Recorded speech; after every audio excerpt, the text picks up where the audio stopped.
So now we are going to start the front of thigh muscles and the adductor compartment muscle, that is our medial side muscles. So first we'll start with the compartments of thigh. So the thigh is divided into flexor compartment in the front, extensor compartment in the back, and on the medial side adductor compartment. So the flexor compartment muscles are mainly the sartorius muscle, the quadriceps femoris muscle, right? So these are all the flexor compartment muscle, and this flexor compartment muscles are mainly supplied by femoral nerve, right? So anterior side, that is the flexor side, it is supplied by the femoral nerve. So the muscles are sartorius, quadriceps femoris. In quadriceps femoris you have rectus femoris and vasti muscles like vasti medialis, vasti lateralis, and vasti intermedialis, right? So these are all the muscles of anterior compartment, or you can say flexor compartment. So it is supplied by the femoral nerve. Now coming to the adductor compartment. Adductor compartment is on the medial side, and the muscles are all starting with the name adductor, like adductor longus, adductor brevis, adductor magnus, gracilis, obturator externus. So all these are the muscles on adductor side or medial side, and that is supplied by the obturator nerve. So next, coming to extensor compartment. Extensor compartment muscles are called hamstring muscles. So these are supplied by tibial component of sciatic nerve. So this is the nerve supply of thigh. So anterior side supplied by fibular nerve, medial side by obturator nerve, posterior side by our tibial component of sciatic nerve. Now let us see about pectineus muscle. Actually, the pectineus muscle is also a muscle of the flexor compartment or anterior side, along with the sartorius, quadriceps femoris, and pectineus. But this is an hybrid muscle because it is present both in flexor compartment and also in adductor compartment. Actually, it is in between the flexor compartment and adductor compartment. So the nerves of flexor compartment and adductor compartment both supply it, like the femoral nerve supplies it and also the obturator nerve supplies it. You can see here it's an hybrid muscle present in two compartments, that is the flexor compartment and adductor compartment. So it is supplied by obturator nerve and also femoral nerve. Now coming to adductor magnus muscle. Adductor magnus is also a hybrid muscle because it is present between the adductor compartment and extensor compartment. So it is also supplied by both obturator nerve and also the sciatic nerve. So it is that's what it's here, hybrid muscle supplied by obturator nerve and tibial component of sciatic nerve. Now let us discuss about femoral triangle. So before understanding this, actually this is a line diagram. Let us see the true diagram or the real how it looks in a body. So here you can see this is the diagram of an femoral triangle. So femoral triangle, if you see its boundaries, medially it is having the medial border of adductor longus muscle, okay, and if you see laterally it is having a sartorius muscle and especially its medial wall. And if you see the base is formed by inguinal ligament, and this is the apex, right? So apex is, of course, it's between the sartorius and adductor longus muscle. So remember that the femoral triangle is made by its boundaries are by two muscles and one ligament above, that is at the base. So now we'll check out the line diagram. So here you can see this is a femoral triangle, and this is the adductor longus, especially its medial border on the medial side. So let's mention here this is a medial side and this is a lateral side, okay. So this is the base and this is the apex. So you can see the boundaries of femoral triangle. Medially it is having the medial border of adductor longus, and laterally it is having the medial wall of sartorius muscle, and the base is by inguinal ligament, and apex is between the sartorius and adductor longus muscle. So what are the contents, actually what are present inside this femoral triangle? So the contents of femoral triangle are femoral artery, femoral branch of genitofemoral nerve, and also there's of course the femoral vein, and also the cloquet type of lymph nodes. So here you can see this. Instead I'll show the other diagram, it's not so clear to understand. So you can check out this diagram. Actually this is a femoral sheet. So inside the femoral sheet, if you see, there is a femoral artery, the femoral vein, and the cloquet type of lymph nodes. And from this femoral vein especially, there is a great saphenous vein which is originating from it. And especially on the femoral artery side, if you can see a nerve, yellow color, that is a femoral branch of genitofemoral nerve. So these are all the different contents which are present in the fascia, the femoral sheet. Actually, the femoral sheet is nothing but the fascia which is present over the proximal part of femoral vessels. And here you can see this is called as femoral canal, that is within the femoral sheet only the lateral most part which is covering the cloquet type of lymph nodes, that is called as femoral canal. And one more thing is femoral ring. Actually above this, at this area, there is a formation of ring like structure that is called as femoral ring. So here you can check out the femoral canal is containing a cloquet type of lymph nodes which are also called as deep inguinal lymph nodes. And the femoral sheet is nothing but it's a fascia over the proximal part of femoral vessels. And actually this femoral sheet, anteriorly it is made up of fascia transveralis and posteriorly it is made up of fascia iliaca. So two fascias are forming this femoral sheet. Okay, anteriorly fascia transveralis, posteriorly fascia iliaca. Okay, remember that the femoral canal is called the last part, or the you can say the medial side, the medial part where there are cloquet nodes or deep inguinal lymph nodes. So you can see here this is the lateral side, this is the medial side. So the structures which are present in a femoral triangle from lateral to medial side are femoral artery, femoral vein, followed by the cloquet or deep inguinal lymph nodes.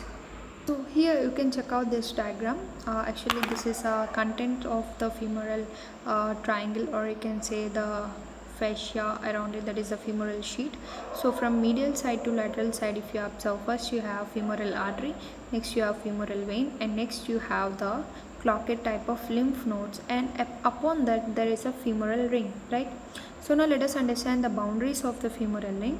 So anterior boundary of femoral ring is formed by inguinal ligament, you can see here, and the posterior boundary is formed by pectineus muscle and pectineal ligament of Cooper, as it is mentioned and you can see here. And the medial boundary is formed by the lacunar ligament, right? And the lateral boundary is formed by the femoral vein. Okay, so this is the medial side, this is the lateral side, this is the anterior side, this is the posterior side. So once again let us repeat. So the femoral ring boundaries are anteriorly inguinal ligament, posteriorly pectineus muscle and pectineal ligament of Cooper, and medially lacunar ligament, laterally femoral vein. And if we observe these structures, you can see clearly that there is no femoral nerve involved in the facial sheet, that is a femoral sheet, or in the femoral triangle. So in the femoral triangle there is no femoral nerve. So you can clearly see that the femoral nerve is here, which is not participating in the femoral triangle. And you can see one more nerve, this is called as lateral femoral cutaneous nerve. And one more thing is that in this femoral sheet, if you observe, it is actually, this is medial side and this is the lateral side.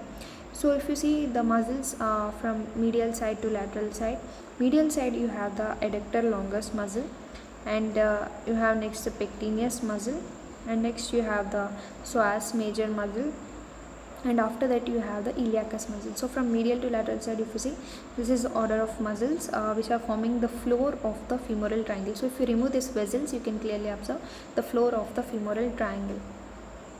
So in this diagram you can clearly see 1, 2, 3, 4. 1 is the adductor longus, 2 is the pectineus, 3 is the psoas major, and 4th is the iliacus. So this is the order of muscles which are arranged in floor of the femoral triangle from the medial side to the lateral side. Okay. Now let us check out the femoral hernia. So you can see here the femoral hernia is below and lateral to pubic tubercle. You can see this is a pubic tubercle, so it's below, and this is lateral side, this is medial side. So it's below and lateral to pubic tubercle. You can see the femoral hernia, right? Now let us discuss about the femoral nerve. The femoral nerve is a mixed nerve and its root value is L2, L3 and L4, especially from the dorsal division of lumbar plexus it is arising, and it is not a content of femoral sheet, we already discussed, and it is present lateral to the femoral sheet. So if you can see, first this is a femoral nerve which is passing below the inguinal ligament, and this is the trunk of the femoral ligament. The trunk of the femoral ligament is divided into the anterior division and the posterior division.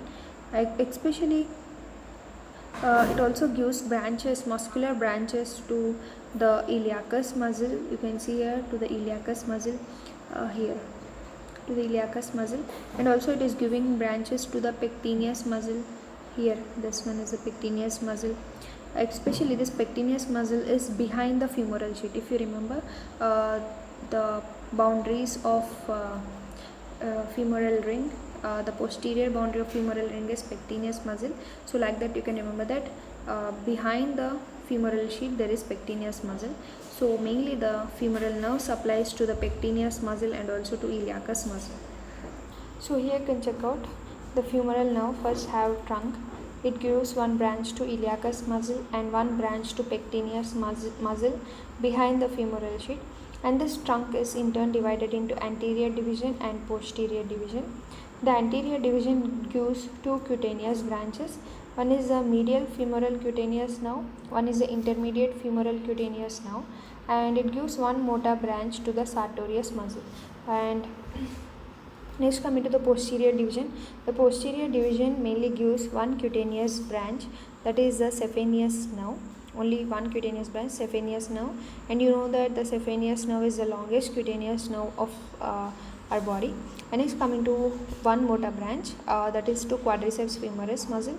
Of course, it is given to quadriceps femoris means the muscles of quadriceps are like, it is made up of four muscles, that is rectus femoris and vastae muscles like vastae medialis, lateralis, vastae intermedialis. So all this are getting its motor branch from posterior division of femoral nerve. And remember that the posterior division of femoral nerve cutaneous branch is saphenous nerve, whereas the anterior division gives two cutaneous branches. One is medial femoral cutaneous nerve, intermediate femoral cutaneous nerve, and the motor branch to sartorius muscle. And actually this anterior and posterior divisions of the femoral nerve are formed because of the lateral circumflex femoral artery. So lateral circumflex femoral artery is dividing the femoral nerve into anterior division and posterior division. So now let us understand about the obturator nerve.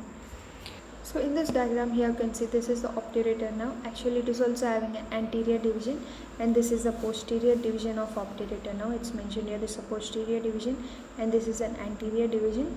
So this is an obturator externus muscle and this is an adductor brevis muscle. So now let us understand like how this obturator nerve is passing. Actually obturator nerve is also a mixed nerve, and its root value is from the ventral division of L2, L3 and L4. It is divided into anterior and posterior divisions. So now let us understand its course. Mainly first about, so you can see the anterior division of obturator nerve. It passes anterior to obturator externus and adductor brevis, and it mainly supplies the pectineus muscle, gracilis muscle, adductor longus and adductor brevis. You see all these muscles are mainly the part of medial compartment. Of course pectineus is from anterior compartment and it is also taking its half part in medial compartment. Gracilis, adductor longus, adductor brevis, all these are medial compartment muscles. So you can remember like obturator nerve supplies the medial compartment muscles of thigh. Next, close to obturator foramen, it supplies to hip joint and also femoral artery. So it's like giving an articular branch to hip joint and it is giving a vascular branch to the femoral artery. So actually the obturator nerve have four types of branches. One is muscular branch which is supplying the medial compartment muscles of thigh, articular branch which is supplying to hip joint, and vascular branch which is supplying to the femoral artery. And of course the cutaneous branches we have discussed before, right? Like cutaneous branches that which supplies the medial side of the thigh. Now coming to the fate of the anterior division of obturator nerve, mainly anterior division, especially at the lower border of adductor magnus muscle. It joins with the saphenous nerve and medial femoral cutaneous nerve to form a subsartorial plexus. So subsartorial plexus is formed by three nerves. One is the anterior division of obturator nerve, one is the saphenous nerve, and one is the medial femoral cutaneous nerve. So these three nerves form subsartorial plexus and mainly supply the medial aspect of thigh. So this is about anterior division of obturator now. Now let us see the posterior division of obturator now. The posterior division of obturator now mainly pass by adductor hiatus in the adductor magnus and enter the popliteal fossa to supply the knee joint and also popliteal vessels. So actually the posterior division of obturator now pass by the adductor hiatus, especially in adductor magnus muscle. So its course is, first it passes posterior to obturator externus and adductor brevis. If you see the anterior division, it passes anterior to obturator externus and adductor brevis, whereas the posterior division passes posterior to obturator externus and adductor brevis muscle, and this posterior division mainly supplies adductor magnus, obturator externus and adductor brevis. Actually, if you remember, the adductor brevis is supplied by the anterior division of obturator now, but sometimes if the adductor brevis is not supplied by anterior division, then the posterior division of obturator now supplies the adductor brevis muscle. So we can check out that the posterior branch of obturator now has three branches, that is the muscular, articular and vascular, but not cutaneous. But if you remember, the anterior division of obturator now have muscular, articular, vascular and also cutaneous.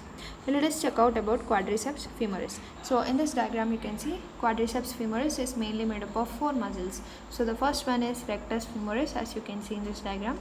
So if you remove the rectus femoris, then it looks like this.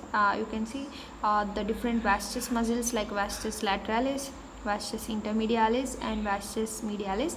So these are the different vastus muscles and rectus femoris. So this both together will form the quadriceps femoris muscle. So now let us understand what is the theory behind it. So if you see the rectus femoris, its origin, so let us check out in the diagram itself. So you can see the rectus femoris, its origin is from anterior inferior iliac spine. So from there it will go and insert into the knee, you can see here. So this rectus femoris is mainly, its action is flexion of hip. So how to remember that its action is flexion of hip? Any muscle which is passing above the, anterior to the joint, it will always do flexion. So you can see this muscle is passing anterior to the hip joint. So if it will flex the hip joint and it will extend the knee joint. Why extending the knee joint? Because for the knee joint it's opposite. In the case of knee joint, if any muscle is passing above the knee joint, it will do extension, and any muscle which is passing back of knee joint will do flexion. Okay, so here the rectus femoris does the flexion of hip joint and extension of the knee joint. Then is coming to vasti muscles. If you see all the vasti muscles like lateralis, intermedialis, everything, medialis, so these muscles are coming from the femur. Okay, so what is their action? As they are coming above the femur, they mainly do the knee extension. Knee extension because they're passing back to it, and there is no action at the hip joint. Why there is no action at the hip joint? Because they are not coming from the hip bone, they are coming from the femur bone. Okay, and they do is knee extension. So vastus muscles are useful for knee extension, and the rectus femoris is useful for hip flexion and also knee extension. So next coming to quadriceps femoris tendon, which is formed by three vasti muscles and rectus femoris. So all this join at the patella, and you know patella is a sesamoid bone which is formed in the tendon of quadriceps femoris itself. So what is the main action of this quadriceps femoris is extension of knee joint, especially it is also called as locking of knee. So extension of knee joint is also called locking of knee joint. So now let us move on to sartorius muscle. So in this diagram you can see this is this red color one, this is the sartorius muscle. So this is also called as Taylor's muscle, and its origin is mainly from anterior superior iliac spine, and its course is from it is coming from the lateral, it is forming a lateral wall of femoral triangle. If you remember, here it's a lateral wall of femoral triangle, and it is also forming roof for adductor canal, and it is passing medial side of the knee, and it is attaching to the medial surface of tibia, forming pes anserius.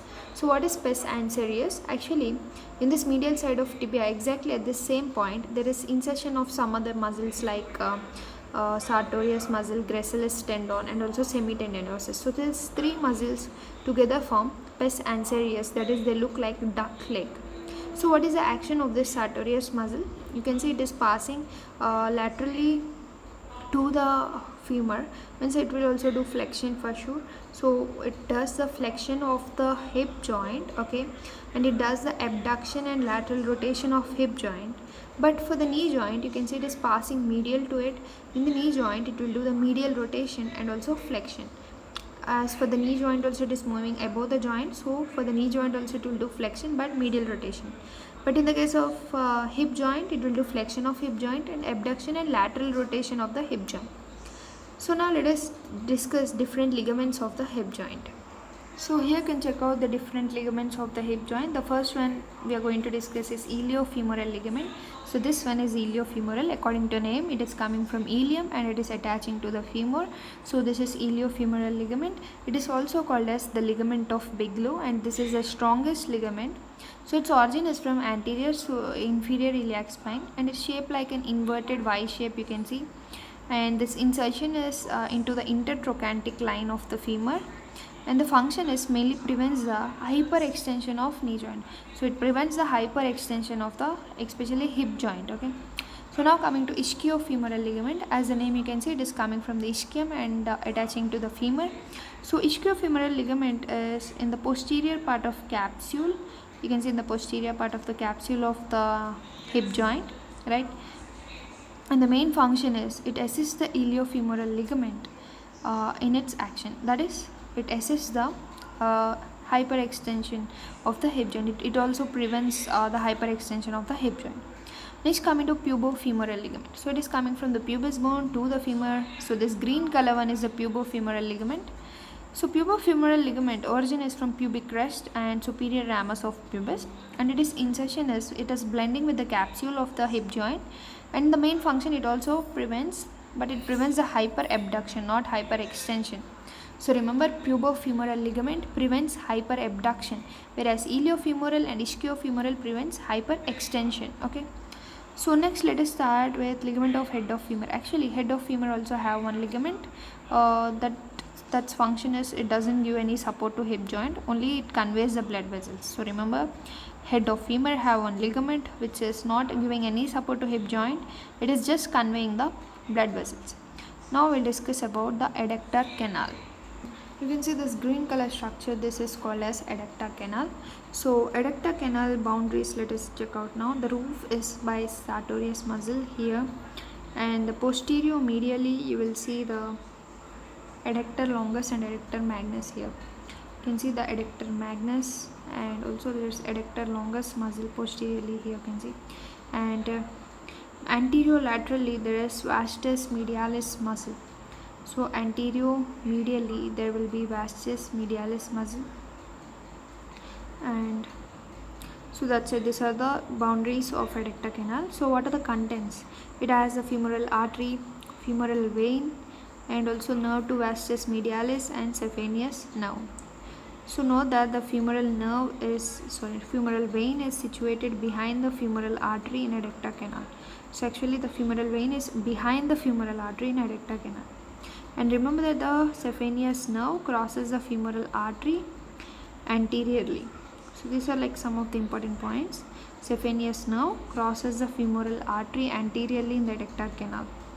Next, coming to adductor hiatus. Actually you can see here this is called as adductor hiatus. That is like a opening in the adductor magnus muscle. So these structures passing are like femoral artery and vein, and also posterior division of obturator nerve. Remember that in adductor hiatus there is no saphenous nerve, okay.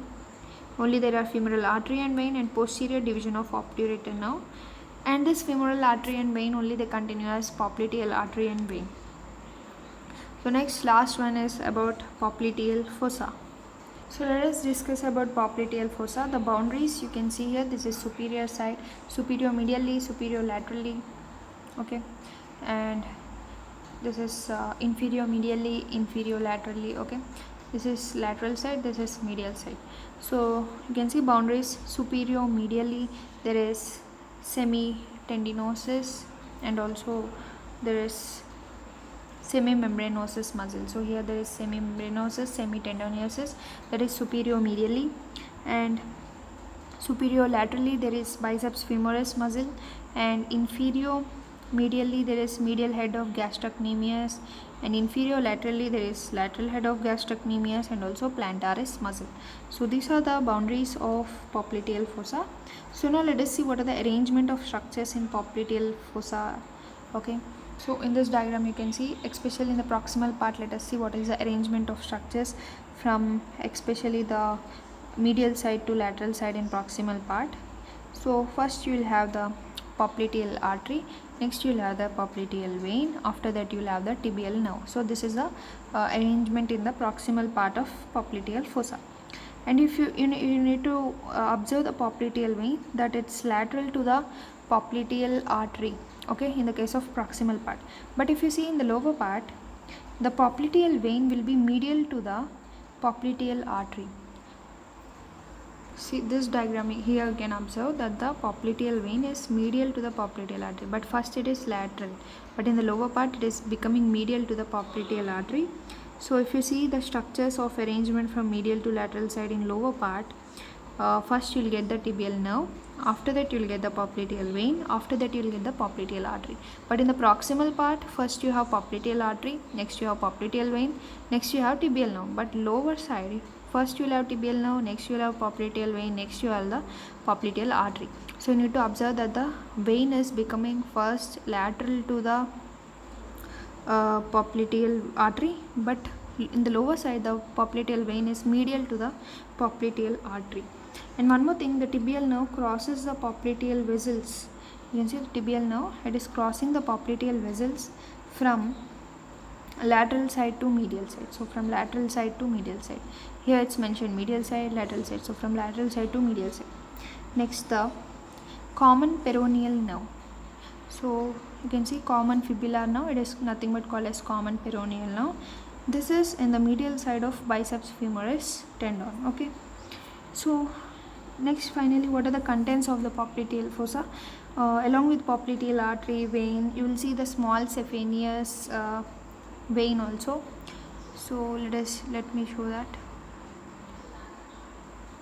So you can see here there is popliteal artery, popliteal vein, small saphenous vein, tibial nerve, common peroneal nerve, popliteal nodes, medial and lateral sural cutaneous nerve, posterior division of obturator nerve, and fat. So these are all the different contents of popliteal fossa which you need to remember. So this is all about our today's video. Hope you can understand this video.